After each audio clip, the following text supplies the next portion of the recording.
Bismillahirrahmanirrahim. Assalamualaikum warahmatullahi wabarakatuh. A'udzu billahi minasyaitonir rajim. Bismillahirrahmanirrahim. Alhamdulillahi rabbil alamin. Asbahna wa asbahal mulku lillah walhamdulillah.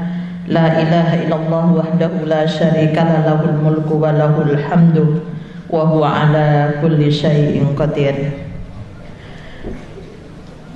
Bapak dan Ibu serta saudara-saudara sekalian, alhamdulillah kita panjatkan rasa syukur atas nikmat yang telah diberikan oleh Allah kepada kita semuanya, sehingga Allah meringankan langkah kita ke tempat ini untuk thalabul ilmi. Mudah-mudahan dengan meningkatnya ilmu, maka iman kita semakin kuat dan semakin bertambah.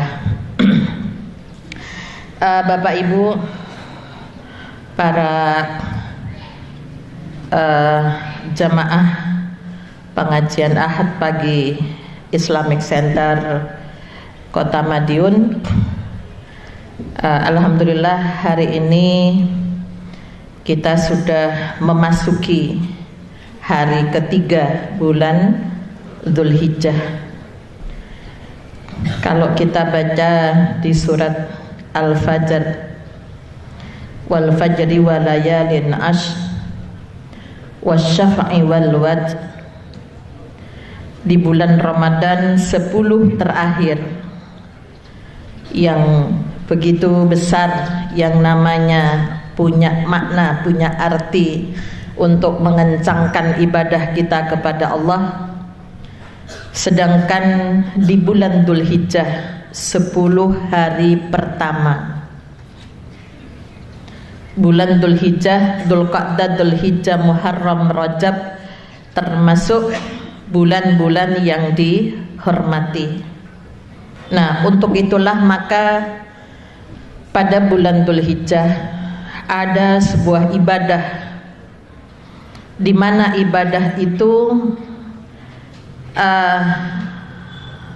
terangkum kaitannya dengan ibadah, antara ibadah jasmaniyah, rohaniyah, dan maliyah.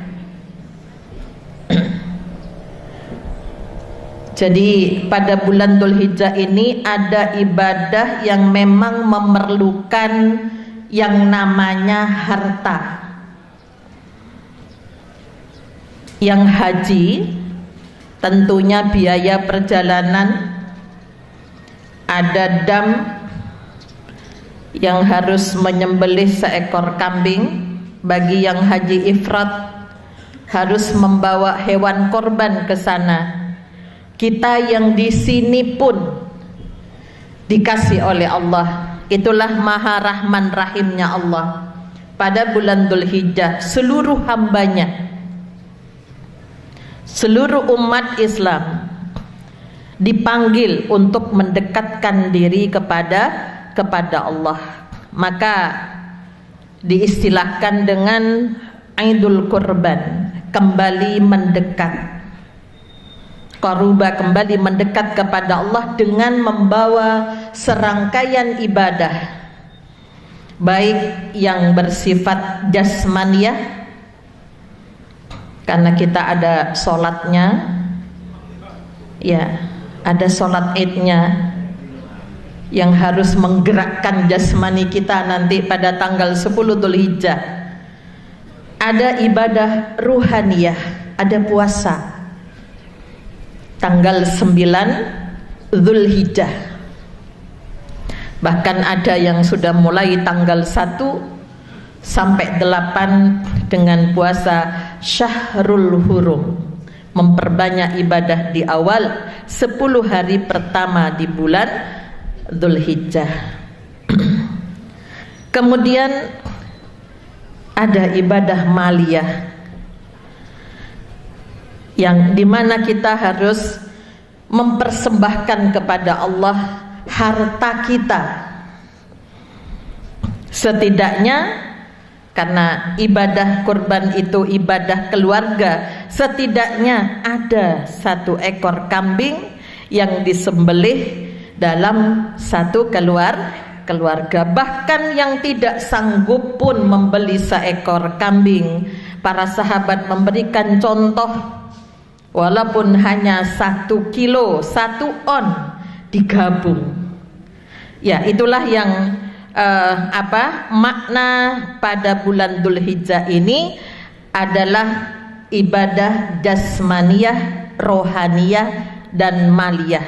Jadi untuk itulah maka ibu-ibu sebagai kepala rumah tangga, bapak sebagai kepala keluarga, ya, yang diharapkan di dalam doa kita, Rabbana hablana min azwajina, bagaimana kita menjadi zaujah, pasangan yang ada kesamaan.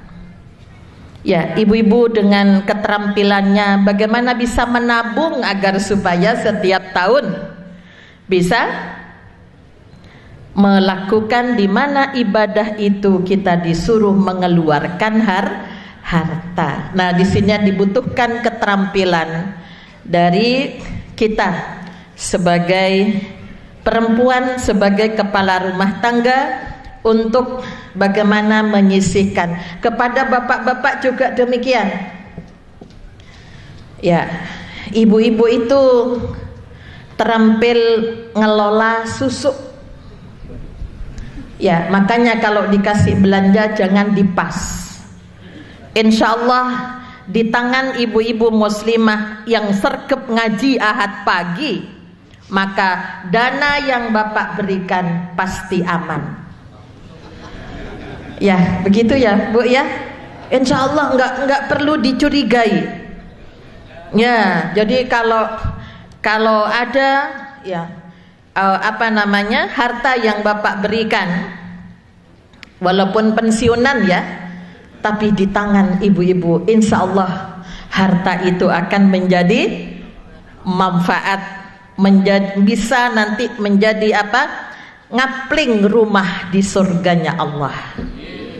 Nah, untuk itulah maka pagi ini kita mengkaji sedikit yang berkaitan dengan masalah harta. Ya, saya awali dari mukaddimah di fotokopi ini, bahwa harta itu ibaratnya air dan kapal, air dan perahu. Perahu itu tidak akan bisa berjalan kalau tidak ada airnya. Bisa Pak berjalan? Tidak bisa. Jadi air itulah adalah harta, perahu itu adalah kehidupan, kemana kita harus menuju yang diharapkan, yaitu pada tujuan hidup. Itu tidak kalah pentingnya kita itu bagaimana mengelola harta itu untuk bekal ya hidup kita nanti sebagai alat ya. Jadi bukan tujuan, sebagai alat bagaimana kita bisa menuju kehidupan fid dunya hasanah wa fil akhirati hasanah. Maka anak-anak muda, Bapak Ibu perlu disemangati. Apapun yang dilakukan, kalau orientasinya akhirat, ibaratnya kita menanam padi. Begitu Al-Quran memberikan gambaran. Kita menanam padi atau jagung atau apalah yang lainnya. Ketika kita pupuk dengan bagus, maka rumput pun akan ikut tumbuh. Jadi rumput itu gambarannya dunia. Tapi kalau kita hanya nanam rumput, tidak mungkin tumbuh padi. Ya, ini bapak-bapak, ibu-ibu yang senior, saya yakin kaya dengan pengalaman hidup. Ya, saya dulu orang tua bilang, ya kalau kita nanam padi, nanam jagung, nanam ketela, dipupuk dengan bagus, maka rumput pun akan tumbuh dengan subur. Artinya apa? Dunianya akan dapat. Tapi kalau orang orientasinya hidup hanya dunia, hanya nanam rumput, maka padi jagung tidak akan tumbuh. Ya, untuk itulah maka bagaimana cara memperoleh harta, menata niat, bekerja yang dihalalkan di dalam Islam itu harus menjadi pilihan bagi kita umat Islam. Kenapa? Kalau ada orang, harta itu kan tidak dibawa mati, harus dibawa mati, harus dibawa. Ya, caranya bagaimana? Tentunya kita nggak akan membawa uang emas kita, mobilnya nggak akan dibawa. Ya, tapi kita harus punya prinsip bahwa harta harus kita bawa mati. Karena kita nggak bisa, jangankan bawa harta nanti kalau mati, bawa diri kita aja nggak bisa, kan diusung orang, dibantu oleh saudara-saudara kita. Nah, bagaimana caranya? Membawa, didepositukan di mana? Islamic Center, Masjid Ar-Rahman, organisasi keagamaan yang menggerakkan untuk tegaknya agama Islam. Itu cara kita, ya, membawa harta kita jika kita nanti telah tiada di dunia ini. Nah, kemudian yang berikutnya, manusia dipuji dan dicela karena harta benda. Ya, jadi orang kadang bingung ya Pak, Bapak Ibu, yang banyak hartanya bingung, yang kurang hartanya juga bingung. Ujian berat. Yang dikasih oleh Allah banyak juga ujian jika tidak didistribusikan di jalan yang benar. Yang diuji kemiskinan itu juga bingung bertahan. Jadi kalau Bapak Ibu membaca, mungkin sering disampaikan oleh para mubalighat tentang sejarah asbabul wurud zikir setelah sholat, baca tasbih 33 kali. Ya, masih ingat ya Pak, sejarahnya itu apa? Baca tahmid 33, baca takbir 33, ditambah tahlil 1 kali genap 100. Itu kan berangkat dari sebuah pertanyaan dari orang yang hidup di masa Rasulullah, itu disebut sahabat. Orang yang bertemu dengan Rasul, siapapun yang beriman, itu namanya sahabat. Istri-istri Rasulullah juga disebut sahabat. Jadi bukan hanya yang 4 itu yang disebut sahabat. Ya Rasul, kami itu miskin, hanya bisa ibadah sholat, puasa, tentunya tidak bisa beribadah dengan harta. Sedangkan tetangga kami, kan begitu ya Pak sejarahnya, tetangga kami itu loh sudah kaya, ibadahnya bagus, tentunya timbangan saya nanti kalah.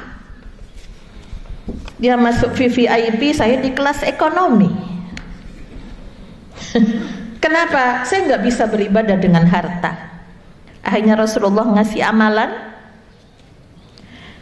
bacalah tasbih 33, tahmid, tahlil, sehingga menjadi amalan setiap habis sholat 5 waktu. Bahkan kalau subuh tasbih tahmidnya ditambah lagi 100 kali, sore lagi 100 kali, malam 100 kali.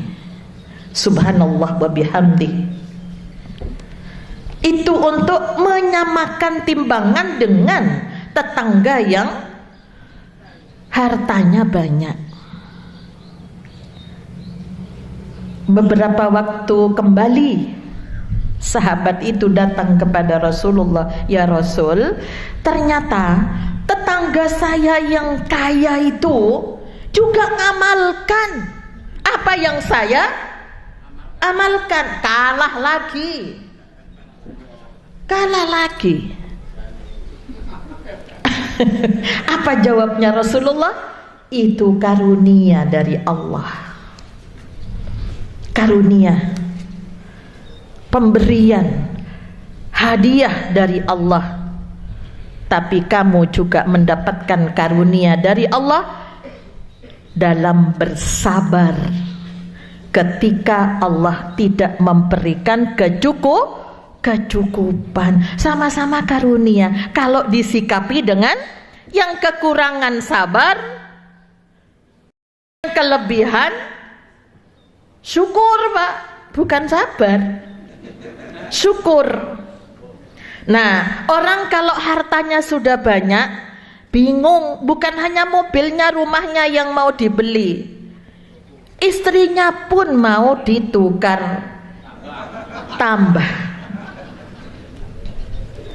Ini manusia. Kenapa? Karena tidak ikut ngaji di Ahad pagi. Itu aja masalahnya. Ya. Nah, untuk itulah maka Bapak Ibu sekalian, kedudukan harta, ya, silakan Bapak Ibu baca ya di yang saya copy ini. Kemudian kalau di kajiannya Ki Ahmad Dahlan itu Al-Ma'un itu 3 bulanan dikaji. Ya, jadi bagaimana teologi Al-Ma'un itu, bagaimana mengamalkan Al-Ma'un itu menjadi sebuah keyakinan bahwa seseorang itu menjadi pendusta agama jika tidak mau ngurus urusan kemanusiaan. Ara'aital ladzi yukadzibu biddin fadzalikal ladzi yad'ul yatim wa la yahuddu ala ta'amil miskin. Ngurus yatim, mengentaskan persoalan kemiskinan itu dibutuhkan tenaga yang banyak. 1, pemilik harta, 2, pikiran, yang ketiga apa? Ya tenaga itu sendiri, badan kita.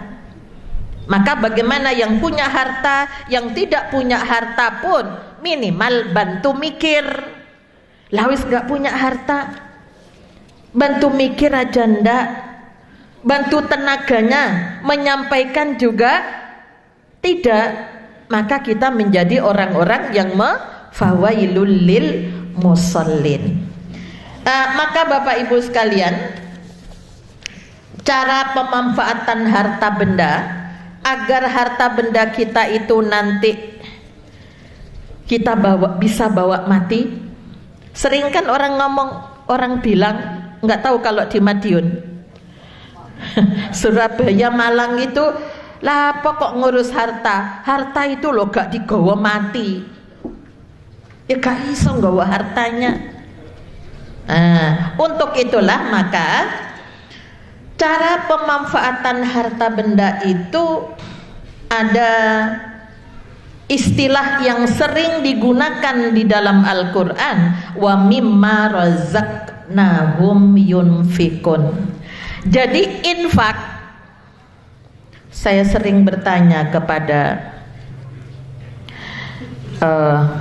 Amil ya, yang sering kali narik donatur, Bu, ini ada kolomnya kan, infak, zakat, sodakoh, macam-macam pilihannya itu. Loh, Infak itu apa sih? Apa bedanya dengan sedekah? Bingung ternyata. Jadi infak itu aktivitas kita membelanjakan harta, itu namanya infak. Ibu bayar listrik itu ya infak. Ya, beli beras itu infak. Ya, jadi infak itu kegiatan membelanjakan harta itu dibagi dua. Satu infak wajib, yang kedua infak sunnah. Nah, yang wajib ini ada ketentuan-ketentuannya, ada syarat-syaratnya, ada sasaran kepada siapa harta itu diberikan. Nah, yang wajib yang pertama adalah nafkah.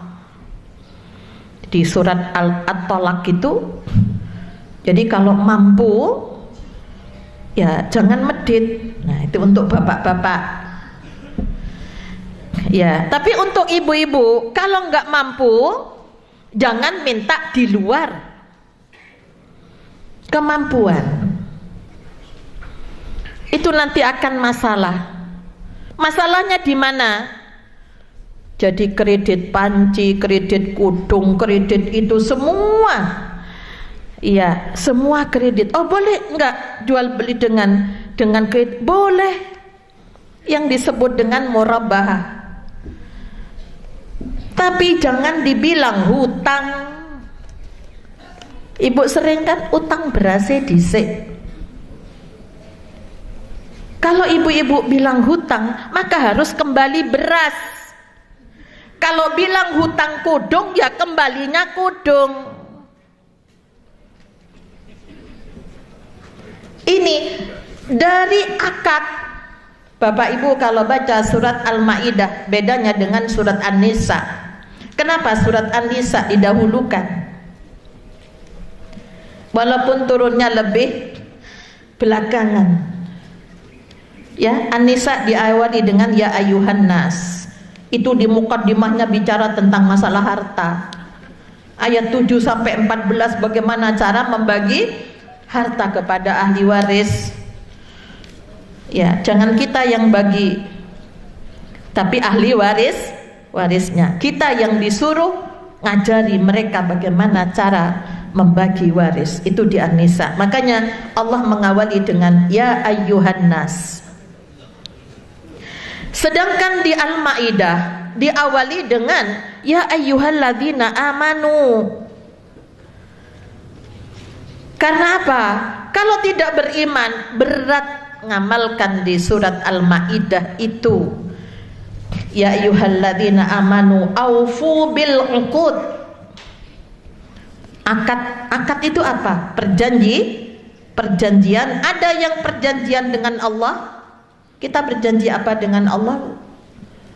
Asyhadu an la ilaha illallah. Kita berjanji dengan diri sendiri. Iyyaka na'budu wa iyyaka nasta'in. Raditu billahi robba. Itu janji kita kepada diri kita sendiri, bahwa kita akan beribadah minta tolong hanya kepada Allah. Ada janji kepada sesama manusia. Yang mana? Pernikahan. Saya nikahkan kamu. Sebentar lagi kayaknya ada. Kemudian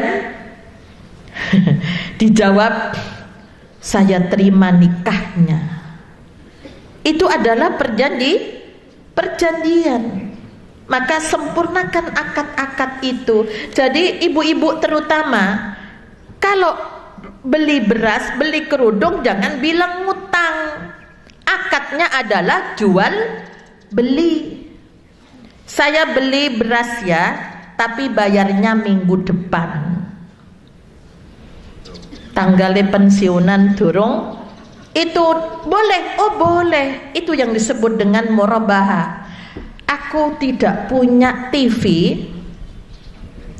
tukokno TV, aku beli TV-nya ya, tapi bayarnya nyicil. Boleh, Tapi ketika ibu bilang utang, kembalinya TV. Nah, jadi itu apa? Pembiayaan. Modalono aku tuku TV, modalono aku anakku mau sekolah. Akadnya itu yang harus dibenarkan, yang harus diluruskan. Pinjam selesai dikembalikan. Lah pinjam kok minta tambahan? Iya, mana? Nah, kalau biaya yaku beli TV, TV-nya 1 juta. Ada Pak TV 1 juta? Nggak ada. TV bekas. Iya, oh ya ini 1 juta ya, saya beli di toko sekian. Ini 1 juta loh potensinya. Tapi saya jual kepadamu 1.200.000 dengan bayar 10 kali boleh? Boleh. Yang tidak boleh itu ketika akadnya utang. Ini loh, kalau orang bicara-bicara masalah riba, banyak hal-hal yang kita lakukan di setiap kehidupan. Yaitu terutama ibu-ibu, utang beras, aku utang dhisik catatan. Sing jualan juga enggak tahu. Iya, makanya Umar bin Khattab itu ketika beliau memerintah, yang beliau lakukan adalah melakukan ekspedisi pasar. Ya, nanti setelah ngaji dirubah ya Bu ya, jangan bilang utang. Tapi akadnya apa? Jual beli, aku beli ya, bayarnya bulan depan, nek pas gajian. Nah, itu sama-sama mendatkan ini. Jadi infak yang wajib itu yang pertama nafkah. Siapa yang berkewajiban memberikan nafkah? Suami kepada istri, orang tua kepada anak. Kalau istri kepada suami, membantu suami sedekah. Anak kepada orang tua yang tidak mampu, sedekahnya didahulukan kepada orang tua. Begitu surat Al-Baqarah 215, kepada siapa aku berikan hartaku? Orang tuamu kalau dia membutuhkan. Tapi kalau orang tua sudah cukup, maka tentunya senang kalau anaknya ngasih hadiah. Jadi bukan kewajiban lagi. Ya, seneng ya Pak ya kalau wis Pak tak tukokno korban, waduh seneng. Tapi jangan minta ya Pak ya, nek enggak dikasih nelongso. Mintanya kepada siapa? Kepada Allah. Ya Allah, tanggal 10 Dzulhijjah berilah saya kemampuan untuk melaksanakan ibadah dengan menggunakan harta. Tidak ada yang tidak mungkin bagi Allah. Jangan menempatkan diri tidak bisa. Allah itu mil'us samawati wa mil'ul ardi. Allah punya semuanya, apalagi hanya urusan seekor kambing. Asalkan ya dengan niat yang sungguh-sungguh. Ya. Kemudian yang kedua, kalau nafkah sudah terpenuhi, itu di halaman 3 di skema, maka kita berkewajiban mengeluarkan zakat. Di bulan Ramadan zakat fitrah. Yang tidak mampu jadi mustahik menerima. Ya, jangan memaksakan. Karena di Idul Kurban itu saya membina di satu daerah yang gengsinya luar biasa. Jadi di Idul Kurban itu walaupun nggak mampu, dia memaksakan diri walaupun pinjam ke rentenir. Karena apa? Gengsi sama tetangganya kalau tidak ikut kurban. Nggak boleh seperti itu. Ikut urunan aja. Kalau belum urunan orang 100 kambingnya 1 kan bisa toh Bu? Berarti berapaan juga? 30.000 ya. Ya, jadi zakat itu ada ketentuannya sendiri. Yang ketiga, infak wajib itu kafarat. Kafarat itu wajib, harus dibayar. Kafarat apa? Kafarat itu apa, Bu? Bapak Ibu? Denda orang yang tidak puasa tanpa sebab, hubungan suami istri di siang hari, orang yang belum tahallul tsani di saat haji, dia telah melakukan hubungan suami istri, maka kafaratnya menyembelih seekor unta, hajinya batal. Antri lagi. Ini saya sering nyampaikan ke yang ONH plus, yang plus hotelnya itu loh, yang harusnya biaya 250 juta, tahun ini juga bisa berangkat jadi dijual 400 karena beda hotel. Ya, hati-hati loh ya, soalnya kan bermalamnya nggak di Mina, di hotel. Ada yang begitu, tapi insya Allah kalau yang dikelola oleh orang yang ngerti tidak seperti itu. Ya, jadi kalau masih muda-muda hubungan suami istri belum tahallul tsani, maka dia harus membayar kafarat untuk apa? Denda dari perilakunya yang telah melanggar itu, dan hajinya batal. Ya. Kemudian kafarat sumpah. Habis ini pelantikan ya Pak ya, dari presiden kemudian legislatif yang Islam dilantik ya dengan menggunakan apa? Kalimat syahadat. Kan asyhadu an la ilaha illallah. Orang menikah juga pakai syahadat untuk menguatkan keimanan. Ternyata nggak bisa melaksanakan sumpahnya itu, maka dia harus sekali melanggar, dia harus mengentaskan 10 fakir miskin. Jika tidak mampu, nggak punya uang, tidak punya harta, maka gantinya puasa 3 hari berturut-turut. Sekali melanggarlah itu. Harusnya di Indonesia nggak ada kemiskinan jika para pejabat yang melanggar sumpah itu mau membayar kafaratnya.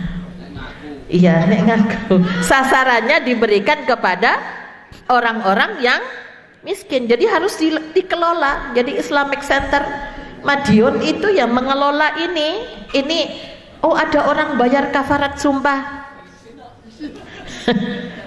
Seperti di masa Rasulullah yang melakukan hubungan suami istri di siang hari, oleh Rasulullah disuruh merdekakan budak. Saya nggak punya harta ya Rasul. Pilihan kedua, puasa 2 bulan berturut-turut. Saya nggak kuat ya Rasul. Gitu kan ya Bu ya? Ya. Yang ketiga, kamu nggak bisa, maka kasih makan 60 fakir miskin untuk bayar fidyahnya. Saya nggak mampu ya Rasul. Oleh Rasulullah sebagai pemimpin, dintaskan persoalannya. Ambillah kurma, berikan kepada orang miskin yang ada di sekitar kamu, kan gitu.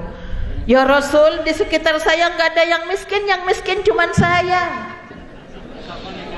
Miskin kakean pola. Rasulullah hanya tersenyum sampai gigi gerahamnya kelihatan. Jadi mungkin lihat umatnya itu lucu-lucu. Iya, akhirnya disuruh makan, ditanggung Bu. Itulah kepemimpinan Rasulullah. Ditanggung, yakni kafarat. Nabrak orang, ada seorang dokter keliru melakukan tindakan sampai terbawa kepada kematian. Sepeda motor tidak ada niat untuk membunuh orang, tapi lewat tangan kita ternyata ditabrak kemudian meninggal dunia. Maka tidak ada hukum di dalam Islam, tapi dianjurkan membayar kafarat. Apa kafaratnya? Puasa. Kalau budak sekarang sudah nggak ada. Puasa 2 bulan berturut-turut. Nggak bisa, nggak kuat fisiknya puasa, kasih makan 60 fakir miskin. Kalau tidak mampu, itulah yang menjadi tanggungannya Islam. Di zakat kan ada gharim, ada pos gharim kan? Di surat At-Taubah ayat 60, siapa yang berhak menerima zakat, ada pos gharim untuk membayar melunasi hutang umat Islam yang berhutang karena kebutuhan, bukan karena keinginan, ya. Jadi ini Bapak Ibu sekalian, ketiga kafarat itu harus dibayar. Diat, ganti rugi. Ya, banyak yang kerja di Saudi kena hukum harus dibunuh, dipancung. Ya, maka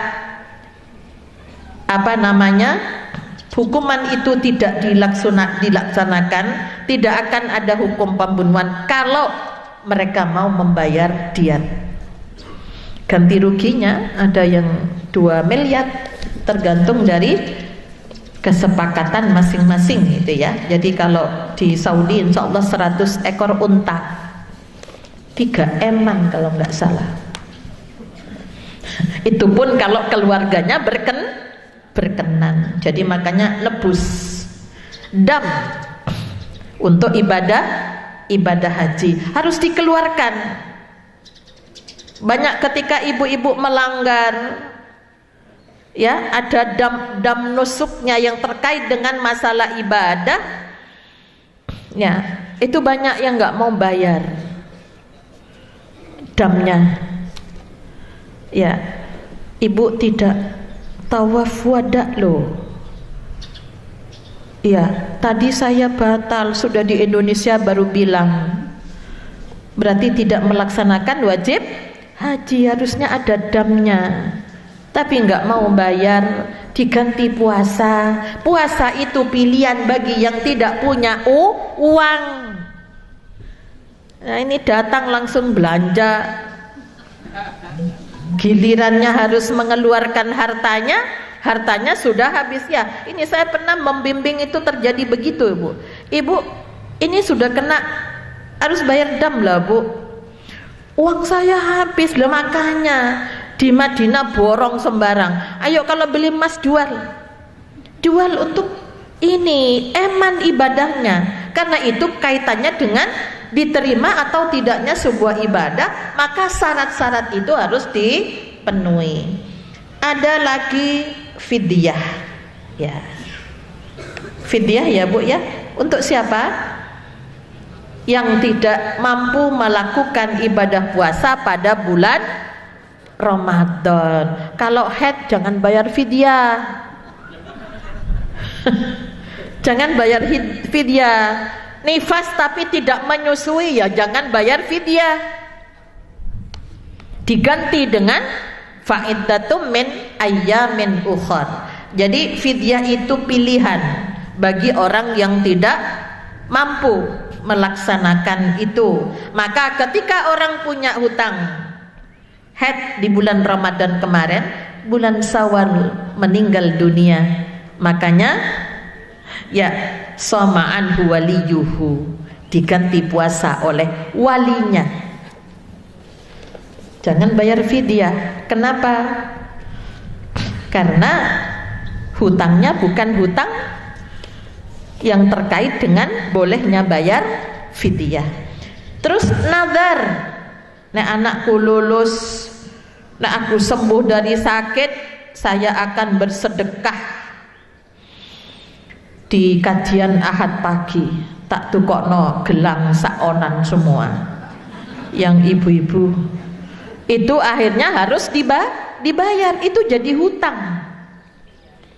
hutang kepada Allah. Maka walaupun nazar itu bagus untuk mendekatkan diri kepada Allah, tapi kata Rasulullah itu cirinya orang medit.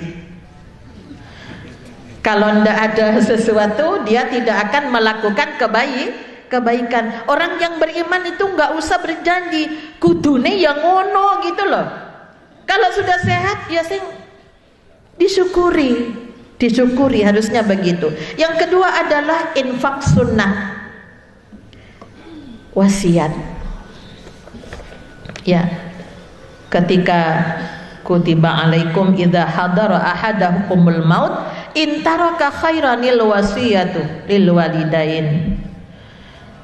Ya, kita disuruh kalau sudah ada tanda-tanda kematian karena usia lanjut, karena sakitnya sudah kritis ya, maka dianjurkan untuk berwasiat terkait dengan masalah harta. Ya, kepada siapa? Kepada lembaga, kepada keluarganya yang dia bukan ahli waris, ya, yang tergantung hidupnya, maka perlu wasiat. Ada hibah. Hibah itu pemberian orang yang masih hidup kepada keluarganya. Pemerintah juga ngasih hibah ya. Ya, itu dari mana ini dananya? Dana hibah. Hibahnya sopo? Hadiah. Ibu-ibu kalau dikasih oleh bapak hari apa? Oh, ini hari jadi pernikahan kita, dibelikan emas 1 kilo. Itu hartanya siapa? Hartanya ibu, sudah menjadi milik ibu. Tapi kalau dibeli nek sak wayah-wayah butuh, itu berarti nitip, pelihara dengan baik, ojo sampai hilang. Kalau dalam bahasa adinya itu titipan. Ya, orang dulu kan begitu, beli emas sak wayah-wayah, butuh penak dijual. Ya, kalau sekarang emas batang.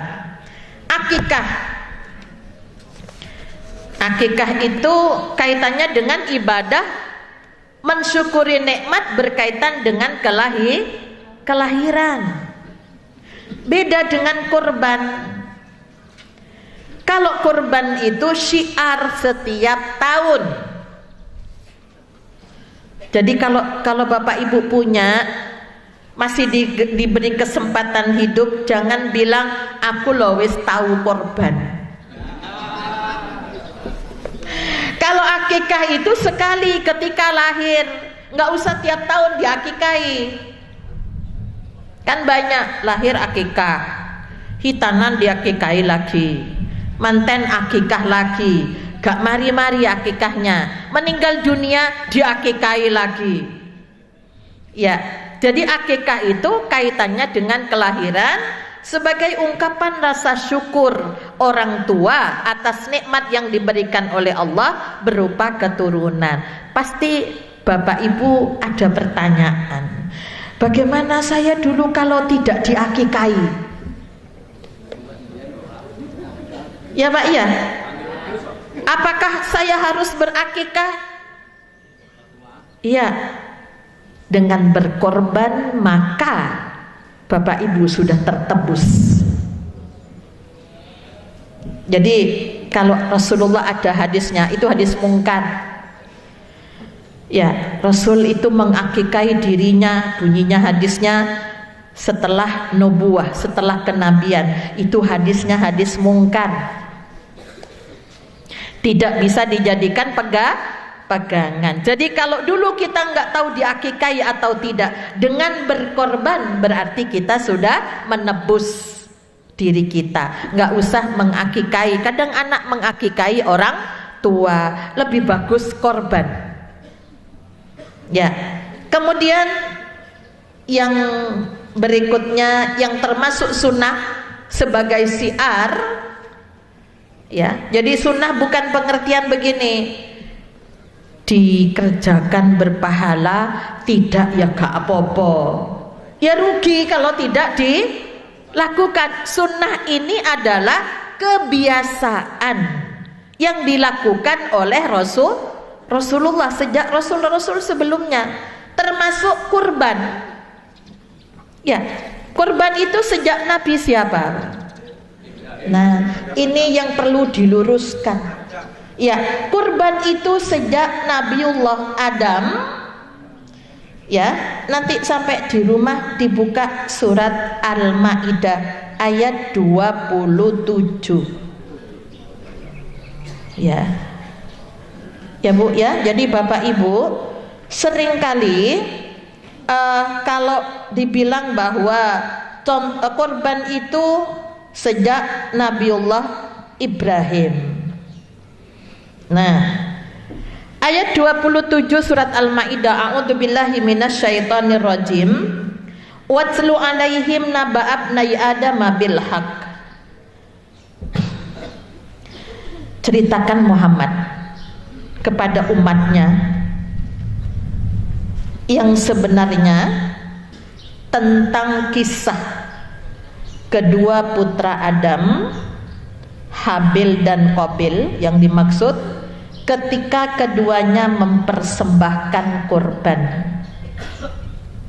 Walam yutaqabbal idh qarraba kurbanan fatuqubbila min ahadihima walam yutaqabbal minal akhar.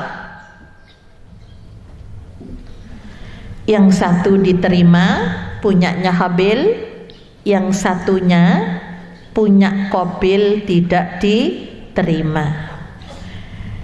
Bapak Ibu mungkin sama dengan saya. Dulu ceritanya terjadi pembunuhan, rebutan wong wedok kan gitu. Ya, gitu ya Pak ya. Sering diceritakan di sekolah, gurunya pisan ya ceritakan begitu. Sampai sekarang kok orang perempuan yang jadi masalah. Yang jadi masalah terkait dengan sejarah pembunuhan pertama kali. Padahal maka Allah bilang kepada Rasulullah, watslu alaihim naba abnai Adam bil haq. Ceritakan yang sebenarnya. Kisahnya Habil dan Qabil, terjadi pembunuhan bukan masalahnya orang perempuan, tapi masalahnya korban. Dikisahkan kalau Habil itu peternak, Qabil itu petani. Habil itu tahu mana korban yang sehat, mana korban yang binatang yang memenuhi syarat, binatang korban yang memenuhi syarat, binatang korban yang sehat. Itu karena orang peternakan si Habil itu ngerti. Akhirnya bilang kepada Qabil, korbanmu itu enggak memenuhi syarat diterima. Ya, apa jawab Qabil? Emosi. Qala la aqtulannak. Kalau dibilang tidak diterima, aku akan membunuh kamu. Qala innama yataqabbalullahu minal muttaqin. Habil nasihati saudaranya, Allah itu hanya menerima korbannya orang-orang yang bertakwa. Kenapa? Karena Qabil itu punya binatang yang lebih bagus. Lah kok yang diserahkan sing kurus, penyakitan, berarti kan tidak takwa. Ya, ibu-ibu ngonyang urunan 3 juta, ono sing 1,5 juta ta. Ya Bu ya. Ibu itu hitungannya. Ya karena apa? Ya dari susuk-susuk itu bisa beli baju. Seneng susuk ya, bisa ngisi kotak amal ya Bu ya. Insya Allah begitu, karena pengajiannya ibu-ibu itu banyak, kotaknya banyak. Nek bapak kan cuma Jumatan sama Ahad pagi. Kalau ibu-ibu itu Senenan, Kemisan, ya itu banyak kotaknya ya, sehingga maklum kalau nawarnya ya luar biasa. Kemudian yang kedua, Habil menjawab tanya saudaranya, Laim, ini masalah harta juga Pak. Laim basatta ilayya yadaka litaktulani ma ana bibasitin yadiya ilaika liaktulak. Sungguh jika engkau Qabil menggerakkan tanganmu kepadaku untuk membunuhku, aku tidak akan menggerakkan tanganku kepadamu untuk membunuhmu. Aku takut kepada Allah, Tuhan seluruh semesta alam, Tuhannya manusia dan alam semesta. Jadi tidak membalas tantangannya saudaranya, tapi justru kenapa kok takut? Karena siapa yang berangkat dengan niat sama-sama mau melakukan pembunuhan, yang terbunuh dan yang dibunuh sama-sama masuk neraka. Ya. Nah, ini ayat 29 yang jadi pemicu. Coba Habil itu berhenti sampai di ayat 28, nggak ngomong lagi. Barangkali Qabil bisa berubah pikiran. Tapi inilah kisah, ini pelajaran. Ini uridu antabu'a, sesungguhnya aku ingin, kata Qabil, agar engkau kembali dengan membawa dosa membunuhku dan dosamu sendiri. Maka engkau akan menjadi penghuni neraka, dan itulah balasan bagi orang yang zalim. Ya, ini tambahannya, komunikasinya di ayat 27. Itulah yang menjadikan Qabil tambah marah. Kalau kita kaji, nek cara mandek di ayat 28, Qabil itu gak ngomong begini di ayat 29 itu. Biar kamu nanti membunuh aku, nanti kamu bawa dosa masuk neraka. Lah tambah gengsi ya Bu ya. Gengsi, manusia tuh gengsinya tinggi. Maka akikahnya nggak boleh sapi, kambing. Karena sifat kambingnya luar biasa. Ya, kenapa kok kambing? Bapak Ibu, walaupun banyak uangnya, itu nggak boleh akikah diganti dengan sapi. Kalau korban bisa sapi, bisa unta, bisa kambing. Kenapa? Di akikah ada nilai-nilai. Orang tua harus mengendalikan sifat kambingnya. Makanya di sirkus kambing nggak pernah dipakai kan? Karena kambing itu adalah binatang yang susah diatur, gengsinya tinggi. Dimandikan susah, gengsinya tinggi. Makanannya biasanya kan digantung ya Bapak Ibu. Kita perhatikan. Ya maaf, saya dulu ketika bilang kepada ayah saya, kamu mau masuk apa setelah SD? Saya mau sekolah guru. Ketika bilang sekolah guru, saya dibelikan kambing 2, disuruh angon kambing. Lawang wedok kok dikongkon. Ya, kalau kamu jadi guru harus bisa mengendalikan kambing. Karena manusia itu tidak jauh beda. Makanya Rasul-Rasul Allah punya pengalaman sejarah angon kambing. Gengsinya apa? Kalau masih ada di atas, dia nggak akan mau mengambil makanan yang di bawah. Biasanya kan digantung ya Bu ya. Ya, dan tidak punya rasa malu. Kalau lapar teriak-teriak. Saya kalau ngajar rame itu, anak-anak saya bilang, kamu tuh belum diakikahi ta? Kenapa? Lo kok kambingnya? Itulah filosofinya kambing. Jadi ada nilai-nilai pendidikannya di situ. Ya, disitulah muncul kemarahan yang namanya Qabil. Akhirnya ayat 30, fatawwa'at lahu nafsahu qatla akhihi faqatalahu fa asbaha minal khasirin. Nafsu Qabil mendorongnya untuk membunuh saudaranya Habil, kemudian dia pun benar-benar membunuhnya karena komunikasinya Habil yang kurang bagus, yang air. Ben kamu nikmati nggawa dosaku dan kamu masuk neraka. Nah, inilah orang istri bisa membunuh suami, suami bisa membunuh istri, anak bisa membunuh orang tua, kakeknya di TV, itu macam-macam karena komunikasi yang memicu kemarahan. Ini jadikan pelajaran. Nah, korban kambingnya gampang, tapi mengambil pelajaran kaitannya dengan komunikasi dakwah, cara melakukan pendekatan bagaimana orang yang lagi emosi itu tidak tambah marah. Nah, ini anunya, pelajarannya di sini. Akhirnya apa? Bingung. Ayat 31, fa ba'asallahu ghuraba yab'asu fil ardi liyuriyahu kaifa yuwari sawata akhi. Allah memberikan contoh burung gagak.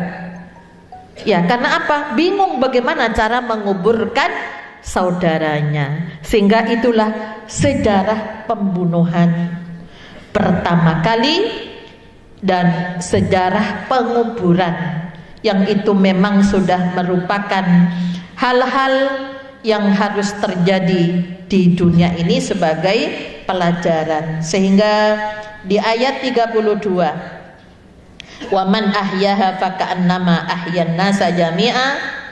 Ya, jadi siapa mangqatala nafsan bi ghairi nafsin au fasadin fil ardi faka'annama qatalan nasa jami'a.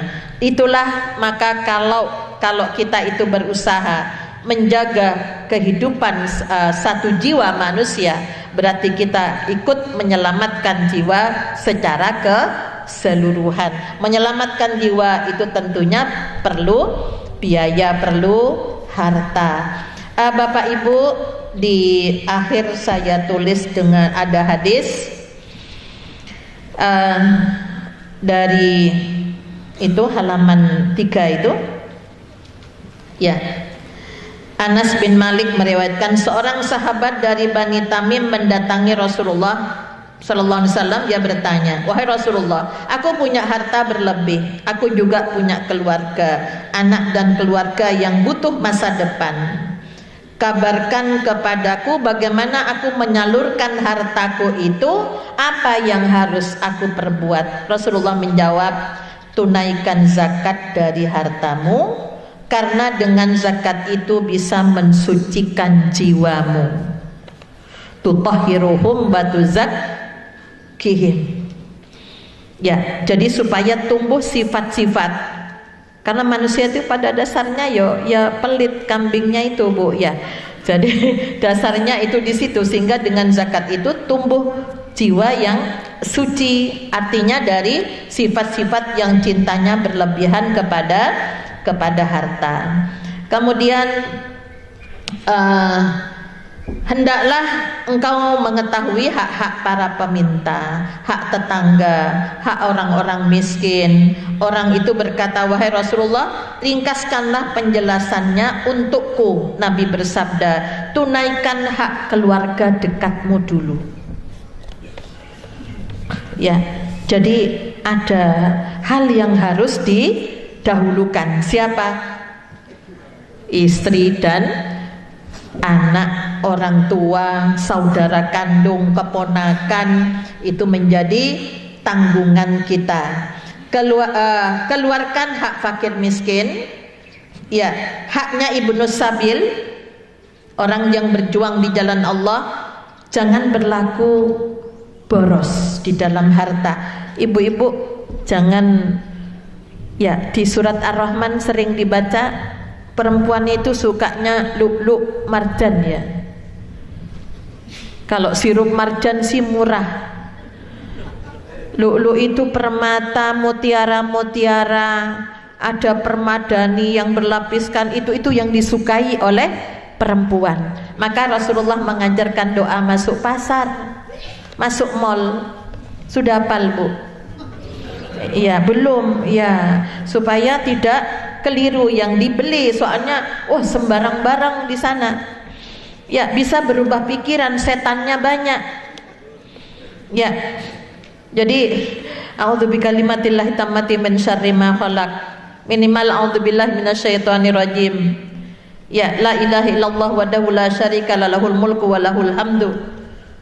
Hayyun la yamutu biyadihil khair wa huwa ala kulli syai'in qadir.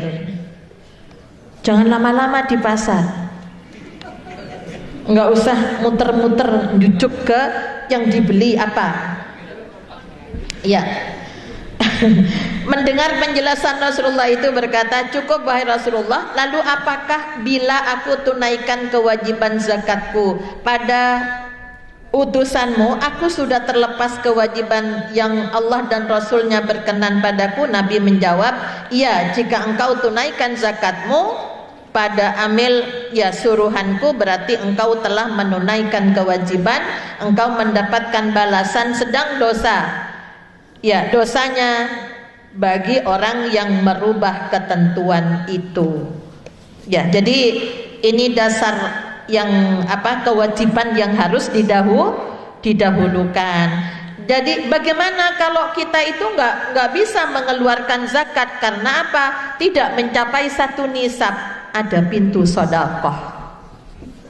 Karena dari sedekah itu ya, makanya kalau bedanya masuk Masjidil Haram dengan masuk Masjid Ar-Rahman ya, Ar-Rahman. Kalau masuk di Masjid Nabawi, Masjid Mekah Al-Mukarramah, Masjidil Haram, ada enggak kotak amal keliling? Enggak ada. Adanya di Indonesia.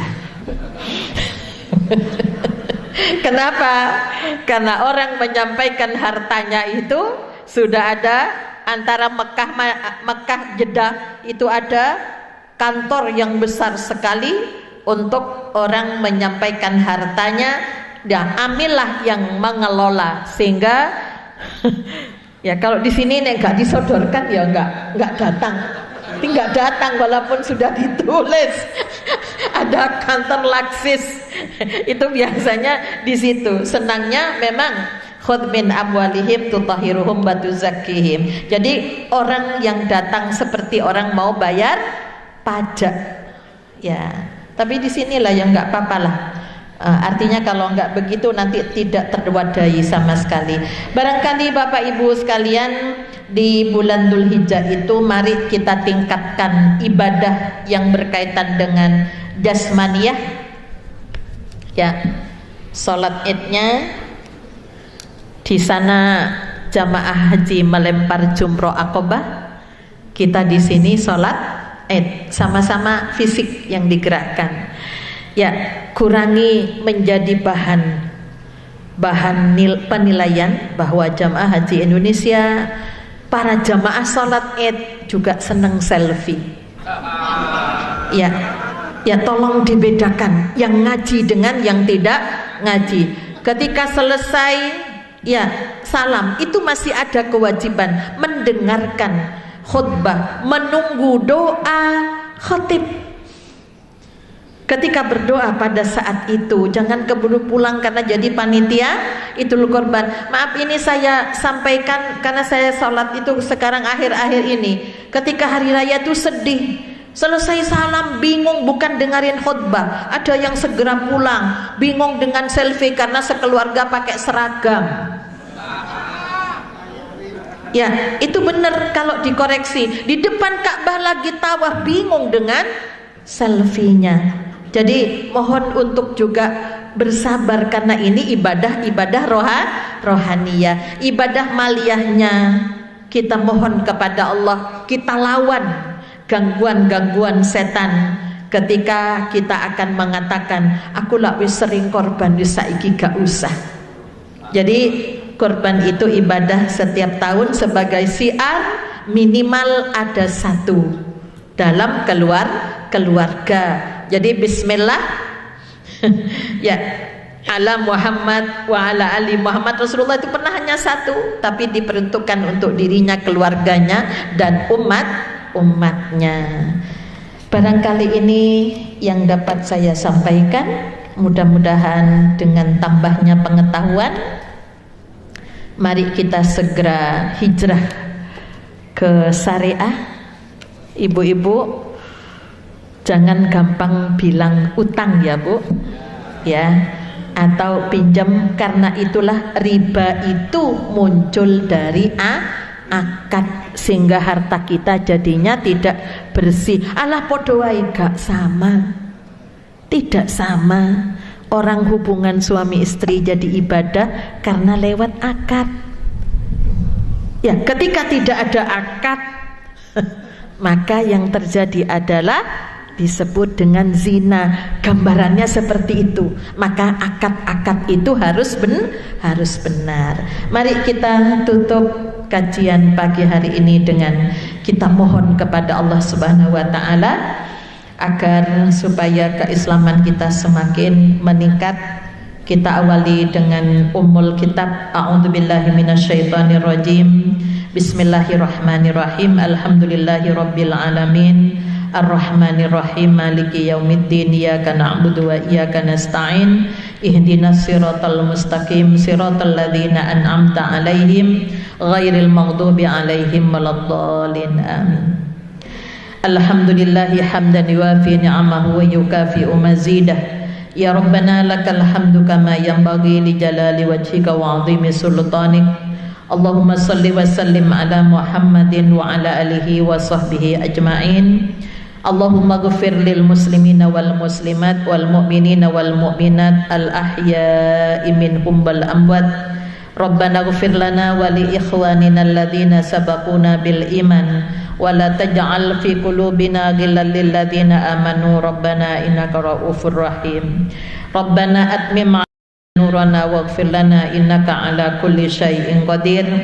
Rabbana hab lana min azwajina wa dhurriyyatina qurrata a'yun waj'alna lil muttaqina imama. Rabbana waj'alna muslimaini laka wa min dhurriyyatina ummatan muslimatan lak wa arina manasikana wa tub 'alaina innaka antat tawwabur rahim. Rabbana la tuzigh qulubana ba'da idh hadaitana wa hab lana min ladunka rahmah innaka antal wahhab.